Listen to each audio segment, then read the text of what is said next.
Mes salutations à toi mon frère, mes salutations à toi ma sœur, c'est ton frère Yende, donc l'un des disciples de Zulason et comme tu le sais déjà, tu es sur la chaîne de Zulason, donc ici nous allons pas parler des religions, donc de la pensée de l'homme livré à lui-même, mais ici ça parle de la spiritualité authentique, à ne pas confondre avec ces kémites, avec les religions africaines, et tout ça, ce sont des balivernes, ce sont des religions, ce sont des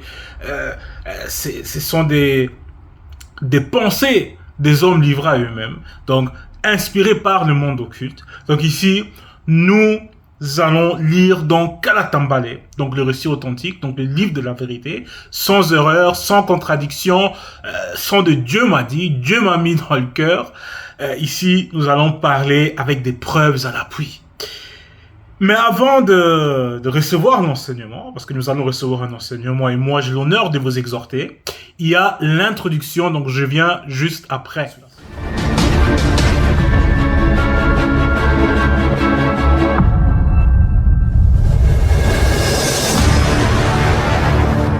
Donc, me voici de retour.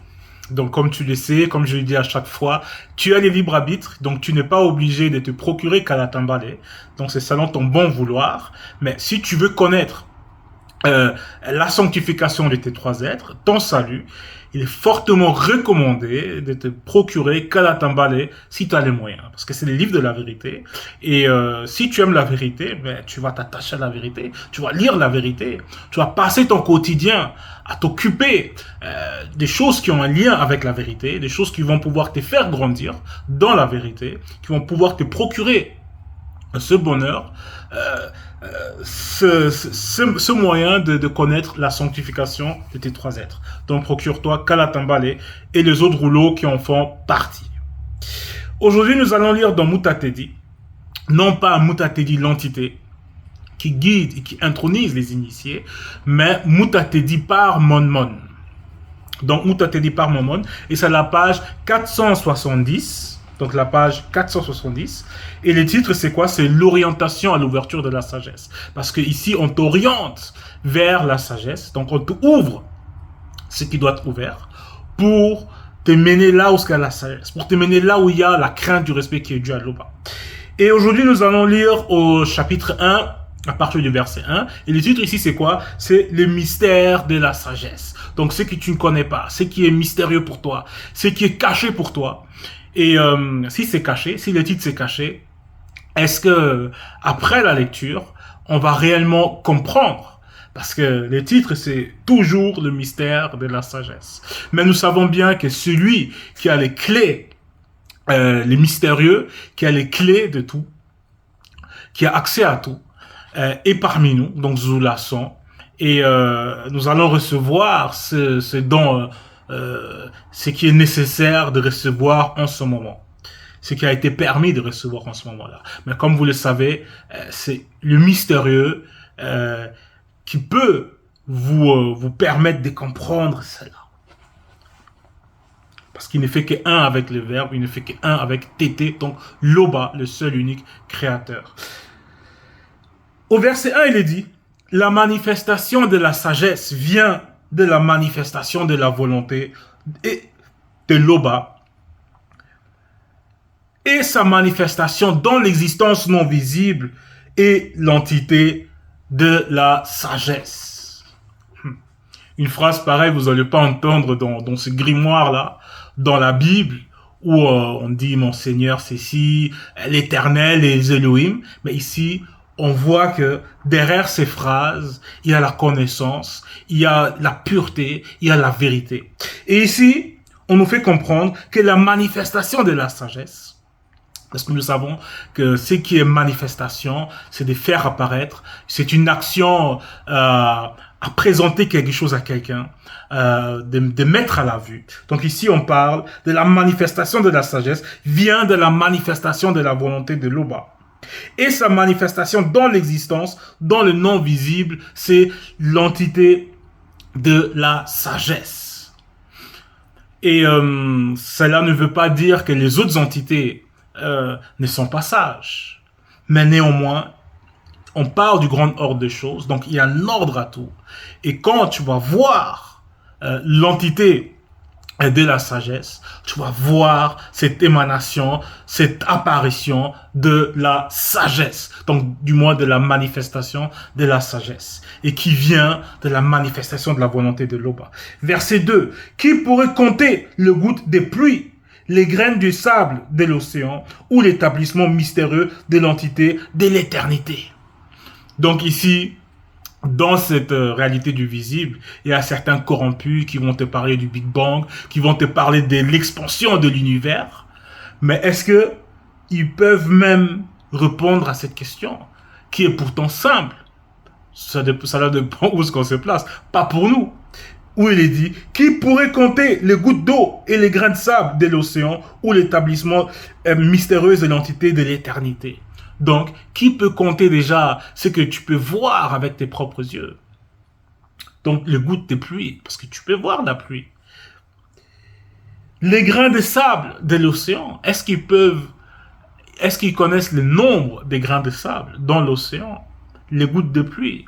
Mais ils vont te parler de l'expansion de l'univers, de multivers, du Big Bang, des choses qu'ils n'ont jamais vues avec leurs yeux. Donc, ce sont des faux témoignages qui vont manifester. Mais ici, dans Kala Tambale, on pose cette question. À toi, qui a peut-être adhéré aux choses, on va dire aux mauvaises choses du monde, à l'évolution de Darwin et tout ça, là. Ici, on te pose la question. Qui pourrait explorer la hauteur des cieux et des cieux, l'endroit mystérieux de la terre, la profondeur de l'océan vient de monstres marins. Et ça fait penser à JC qui dit par rapport à sa prière, notre Père aux cieux, notre Père au ciel. Mais ici, on te parle de cieux, de cieux, de cieux. Donc, c'est Yahvé là, il est dans le ciel. Mais il y a plus grand que lui. Parce qu'ici, on te parle de cieux, de cieux, de cieux. Comme Monman, il a dit, voici les cieux, de cieux et de cieux ne peuvent te contenir. Donc, ici, on montre encore, si vous rentrez en profondeur, que ce JC là, c'est un menteur. Parce que pour lui, selon lui, son père, il habite dans les ciels. Mais ici, on nous fait la révélation qu'il y a les cieux, de cieux, de cieux. Donc, plus grand que les ciels. Donc, qui contient le ciel là où il y a Yahvé. Donc, qui est plus grand que Yahvé, qui est plus grand qu'Elohim. Verset 3. Qui pourrait explorer, plutôt verset 4. La manifestation de la volonté de l'Oba a aussi manifesté, donc envoyé l'entité de sagesse au commencement de son activité dans le plan visible, avant les entités les plus anciennes manifestées dans l'existence non visible, connues sous le nom des entités de la pensée intelligible. De la pensée intelligible. Est-ce que nous allons réellement comprendre ce qui a été dit ici? C'est pour ça le titre ici, c'est le mystère de la sagesse. Donc c'est tellement profond. Verset 5. Qui a découvert les profondeurs de l'entité de la sagesse? Qui connaît ses secrets? Donc ici, on nous pose la question. Parce qu'il y a des gens qui vont dire que Dieu m'a dit, Dieu m'a mis dans le cœur. Il y a même des faux pasteurs qui vont prendre leur téléphone mobile et parler, faire semblant de parler avec leur faux Dieu, qui vont te parler de l'éternité et tout ça là. Mais est-ce que même ils peuvent décrire une seule entité? Ou ici, répondre à la question, qui a déjà découvert les profondeurs de l'entité de la sagesse? Qui connaît ses secrets? Parce qu'ils vont parler de j'ai vu Dieu, ou Dieu m'a dit. Mais est-ce que tu connais déjà l'entité de la sagesse? Verset 6. L'Oba, par la manifestation de sa volonté, a donné l'être et le mouvement perpétuel, donc la vie, entre parenthèses, non visible à l'entité de la sagesse. Parce que nous savons, Joulason nous l'a enseigné, que les entités en elles-mêmes, ce sont des vies. Et là, il faut se poser la question, est-ce que nous, les êtres inférieurs, parce que l'entité de la sagesse par rapport à nous, c'est une entité supérieure, est-ce que nous avons déjà atteint l'être et le mouvement perpétuel, la perpétuité? Mais néanmoins, les enseignements que nous recevons de Zulasan, si nous nous soumettons aux enseignements et si nous manifestons la crainte du respect qui est dû à l'Oba, nous allons pouvoir devenir semblables aux entités. Donc aussi recevoir l'être et le mouvement perpétuel.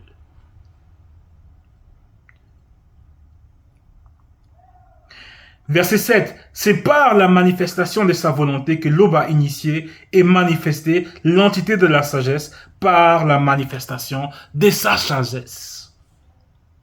Donc ici, on nous révèle qu'il y a quand même une différence entre la sagesse, donc la manifestation de sa sagesse, et l'entité de la sagesse, qui est, on va dire, les témoignages, l'apparition de la manifestation de la sagesse qui vient de la manifestation de la volonté de l'Oba dans le plan non visible, donc qui est venu à l'existence. Et il a répandu sur tout ce qu'il a fait au commencement de son activité dans le plan visible avant les entités les plus anciennes manifestées dans l'existence non visible connue sous le nom des entités de la pensée intelligible. Ouf! Donc ce genre de phrases, vous allez entendre nulle part dans les livres actuels et classiques. C'est trop loin pour ces gens-là ces scribes qui ont essayé de falsifier, plagier les écrits authentiques, donc Kalatamba, les livres de la vérité.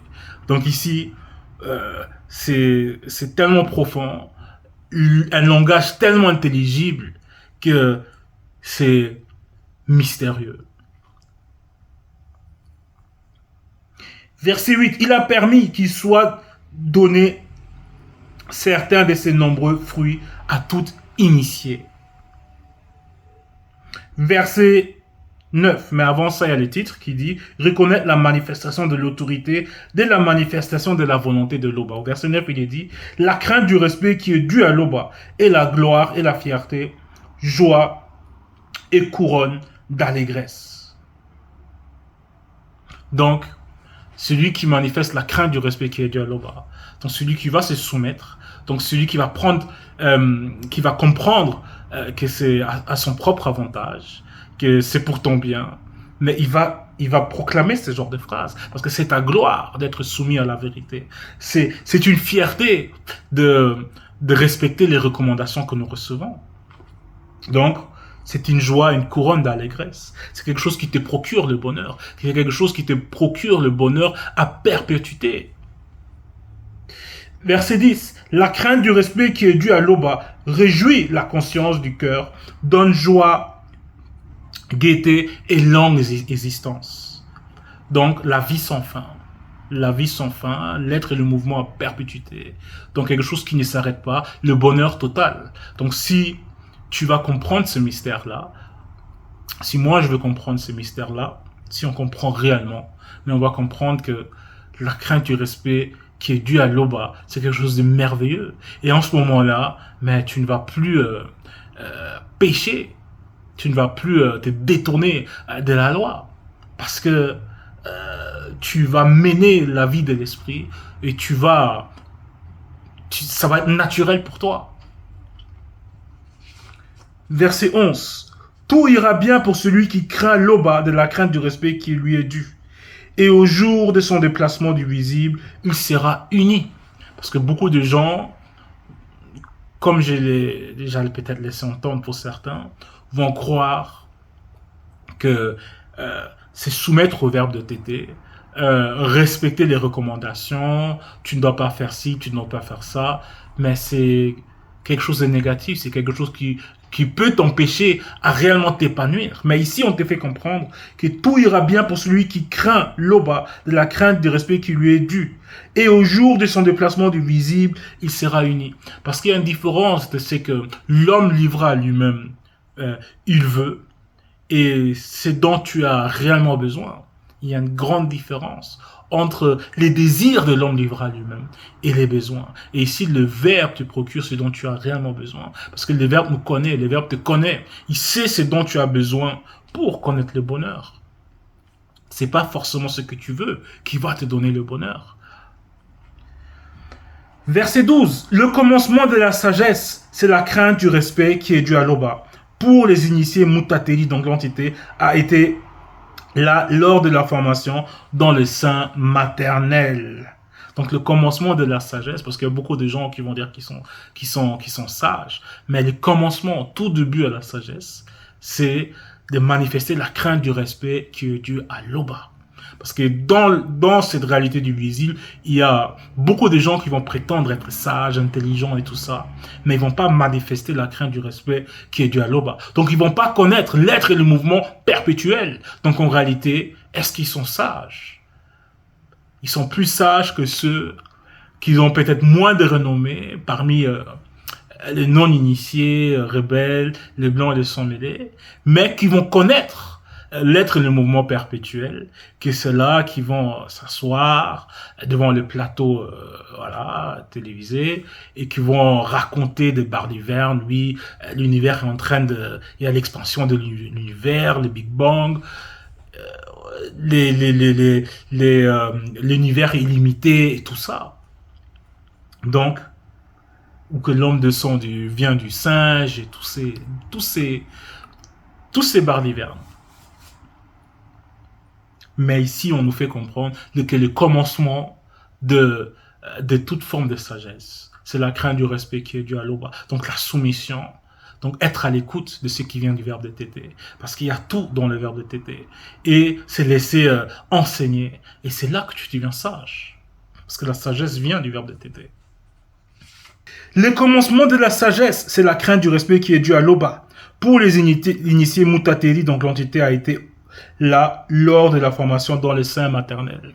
Donc quand on parle du sein maternel, c'est pas la poitrine comme dans le christianisme, comme ces scripts ils ont mal compris, qui vont parler du sein d'Abraham, mais on parle ici de l'utérus. Vous pouvez regarder dans les définitions. Quand on parle du sein maternel, on parle de l'utérus. Donc ici, vous voyez, c'est logique. C'est pas comme dans d'autres livres, dans ces grimoires-là, qui vont vous dire n'importe quoi, qui vont parler du sein d'Abraham. Parce qu'Abraham, est-ce qu'il a un utérus? Est-ce que c'est... Voilà. Abraham n'a pas d'utérus. Donc ici, on te parle du sein maternel.